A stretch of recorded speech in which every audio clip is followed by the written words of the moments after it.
Hello friends, GK गुरु जी अड्डा के YouTube platform पे मैं शैलेश आप सभी का हार्दिक स्वागत करता हूं।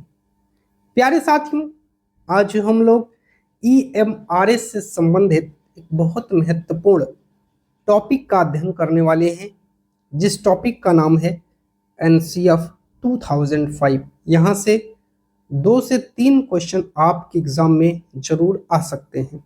तो एक छोटा सा टॉपिक है लेकिन बहुत महत्वपूर्ण है। इसका पूरा नाम हिंदी में होता है राष्ट्रीय पाठ्यचर्या की रूपरेखा 2005, नेशनल करिकुलम फ्रेमवर्क 2005। राष्ट्रीय पाठ्यचर्या की रूपरेखा 2005 एक ऐसा दस्तावेज है जिसमें ऐसे विषयों पर चर्चा की गई है कि बालकों को क्या और किस प्रकार से पढ़ाया जाना चाहिए।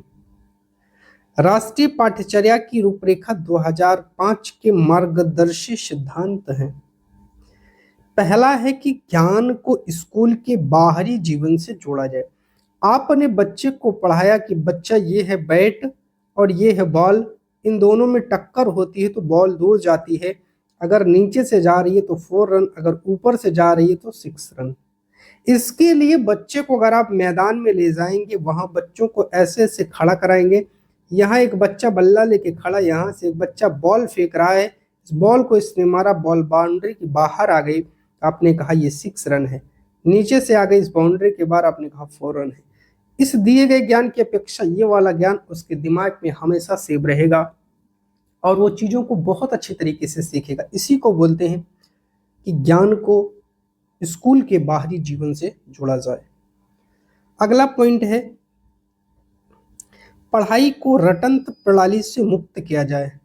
Study should be freed from the root system. Root का मतलब होता है रटना प्यारे। इस रटन प्रक्रिया से रोक दिया जाए। रट करके चीजें थोड़े समय के लिए हमें कॉन्सेप्ट क्लियर करती हैं, लेकिन जब हम समझ लेते हैं तो जीवन भर के लिए हमारा कॉन्सेप्ट क्लियर हो जाता है। पाठ्यचर्या हमारी जो हो, जो हमारा करिकुलम हो, वो टेक्स्ट बुक आधारित ना हो। अच्छा, जो पाठ्य पुस्तक है उस पर केंद्रित ना हो, जबकि बाल केंद्रित होनी चाहिए। ठीक है, क्या होनी चाहिए? बाल केंद्रित होनी चाहिए। विद्यालय में दी जाने वाली शिक्षा को विभिन्न प्रकार की गतिविधियों से जोड़ा जाए। आपने जो भी शिक्षा इस स्कूल कैंपस में दिया है उसको अनेकों प्रकार की गतिविधियों से बच्चों को जोड़ दीजिए। राष्ट्रीय मूल्यों के प्रति आस्थावान विद्यार्थी तैयार किए जाएं। ऐसे विद्यार्थी आपको तैयार करना है जिनकी आस्था अपने देश के प्रति कुछ करने की हो, कुछ देने की हो। ऐसे विद्यार्थियों को तैयार करना है। चलिए, इसके लिए उसने कुछ सुझाव व्यक्त किए हैं, आइए समझते हैं।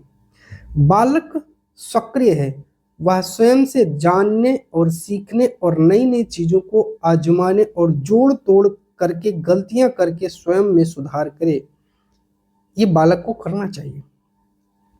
सीखना सक्रिय व एक सामाजिक गतिविधि है। जो सीखना है उसमें एक्टिव रहना पड़ेगा। जब तक आप एक्टिव नहीं होंगे तब तक किसी चीज को सीख नहीं सकते। मेरे प्यारे, अगर आपको बाइक चलाना सीखना है तो बाइक लेके निकलना पड़ेगा। खटिया पे बैठ के, बिस्तरा पे बैठ के, लेट के या खड़े होकर देखने से बाइक चलाना आप नहीं सीख सकते हैं। सीखने में यांत्रिकता अर्थात बार बार नहीं होनी चाहिए। जो यांत्रिकता है वो नहीं होना चाहिए। सीखने को डर और अनुशासन की जगह आनंद एवं संतोष से जोड़ा जाए। अगर जब हम सीखने को आनंद और संतोष से जोड़ते हैं तो सीखना बहुत ज्यादा प्रभावी होता है। अगला पॉइंट है बालक को स्कूल, घर, समुदाय आदि सब जगह महत्वपूर्ण माना जाए और उसकी भाषा, संस्कृति को सम्मान दिया जाए। चाहे स्कूल हो, चाहे घर हो, चाहे समुदाय हो, बालक का सम्मान होना चाहिए। वो जो भी भाषा बोलता है, उसकी जो भी संस्कृति है, उसका सम्मान होना चाहिए। प्राथमिक स्तर पर पाठ्यचर्या की सभी गतिविधि में भाषा व गणित का महत्वपूर्ण स्थान है। तो भाषा और गणित का जो प्राथमिक पाठ्यचर्या है वहां पर विशेष स्थान है। बहुभाषिक या मल्टी लैंग्वेज जो कक्षा है वहां शिक्षण 3 भाषाओं त्रिभाषा सूत्र की वकालत करता है। इसने भाषा के 4 कौशल की बात की है: सुनना, बोलना, पढ़ना और लिखना। किसी भी प्रकार की सूचना को ज्ञान मानने से बचना चाहिए। ये बहुत इंपॉर्टेंट लाइन है, ये वाली लाइन बहुत इंपॉर्टेंट है। हर सूचना को ज्ञान नहीं माना जा सकता। जैसे एक पेपर है, इस पेपर में बहुत कुछ लिखा है, लेकिन इसमें 2 से 3 लाइन बहुत इंपॉर्टेंट होगी, जबकि सारा कंटेंट नहीं इंपॉर्टेंट होगा। तो वही है कि किसी भी सूचना को ज्ञान मानने से बचा जाए। विद्यार्थियों को दी जाने वाली शिक्षा में शिक्षण सूत्र जैसे ज्ञात से अज्ञात की ओर, मूर्त से अमूर्त की ओर आदि शिक्षण सूत्रों का अधिक से अधिक प्रयोग किया जाए। सजा व पुरस्कार की भावना को सीमित किया जाए। सह शैक्षिक गतिविधियों में बच्चों के अभिभावकों को भी जोड़ा जाए। विशाल पाठ्यक्रम और मोटी मोटी किताबें शिक्षा प्रणाली की असफलता का प्रतीक मानी जाती हैं। मूल्यों को उपदेश देकर नहीं, वातावरण देकर स्थापित किया जाना चाहिए, जो वैल्यूज हैं। पुस्तकालय में बच्चों को स्वयं पुस्तक चुनने का अवसर दे, उसका जो मन कहे उस पुस्तक को निकाले और उसको पढ़े। सांस्कृतिक कार्यक्रमों में मनोरंजन के स्थान पर सौंदर्य बोध को बढ़ावा दिया जाए। शिक्षकों को अकादमिक संसाधन व नवाचार आदि समय पर पहुंचाए जाएं। समुदाय को मानवीय संसाधन के रूप में प्रयुक्त होने का अवसर दिया जाए। मानसिक स्तर एवं योग्यता के अनुसार पाठ्यक्रम का निर्धारण बहुत इंपॉर्टेंट है। आप कक्षा 1 के बच्चे को पढ़ाने जा रहे हैं और अगर आपके पास बुक कक्षा 5 की है, तो बताओ भैया बच्चा कहाँ सीखेगा? नहीं सीखेगा। बालकों के चहुमुखी विकास पर आधारित पाठ्यचर्या होनी चाहिए। जो भी पाठ्यक्रम आप बनाएं, वो जो बच्चा है उसका चहुमुखी विकास करे, ऑल अराउंड डेवलपमेंट। सभी विद्यार्थियों समावेशी वातावरण, इंक्लूसिव एनवायरनमेंट तैयार करना, अर्थात एक ही छत के नीचे सभी प्रकार के बच्चों को शिक्षा देना, चाहे वो पढ़ने में बहुत तेज हो, बहुत कमजोर हो, कोई दृष्टिबाधित है, कोई विकलांग है। इन सभी बच्चों को एक छत के नीचे एक टीचर के द्वारा एक समान व्यवहार से पढ़ाया जाना ही समावेशी शिक्षा है। एनसीएफ 2005 की जो 5 विधियां हैं बहुत इंपॉर्टेंट है, इनको जानना है। पहली है करके सीखना, लर्निंग बाय डूइंग। जब बच्चा किसी चीज को स्वयं से करके सीखता है तो बहुत अच्छा तरीका है। निरीक्षण विधि, जो भी चीज आप कर रहे हैं, कोई एक्सपेरिमेंट कर रहे हैं, कोई चीज सिखा रहे हैं, तो बच्चे उसको निरीक्षण करेंगे, तो ये भी बहुत अच्छा तरीका है।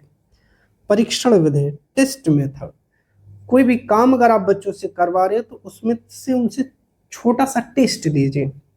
टेस्ट लेने से ये पता लगेगा कि उनके अंदर क्या कमियां हैं और कहाँ समस्या हो रही, बहुत बढ़िया है।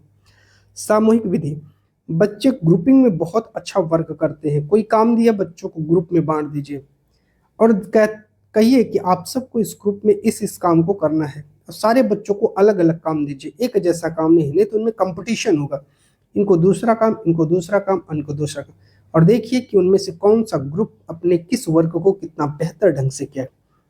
मिश्रित विधि, कई चीजों को मिला करके जब वर्क किया जाता है तो उसे मिक्स्ड मेथड या मिश्रित विधि कहते हैं। एनसीएफ 2005 में शिक्षक के प्रति दृष्टिकोण, शिक्षक ज्ञान का स्रोत नहीं बल्कि एक सुगम करता है, फैसिलिटेटर है, जो सूचना को अर्थ अथवा बोध में बदलने की प्रक्रिया में विविध उपायों द्वारा बच्चे हेतु सहायक हो। तो शिक्षक क्या है? एक सहायक करता है। क्या है प्यारे? सहायक करता है, एक सुगम करता है, एक फैसिलिटेटर है, ना कि एक गाइडर है, ना क्या है, ना कि एक तानाशाह है। ठीक है, तो ये सारी चीजें हमें एनसीएफ बताती हैं। बहुत छोटा सा टॉपिक है, 2-3 बार वीडियो देख लीजिएगा। 5 से 10 नहीं तो 2-4 नंबर तो कंफर्म मिल जाएगा। ठीक है, 5 भी नंबर आ सकता है, यहाँ से डिपेंड करता है क्वेश्चन का पैटर्न कैसे बन रहा है। तो वीडियो को लाइक और शेयर जरूर करिएगा। बहुत बहुत धन्यवाद।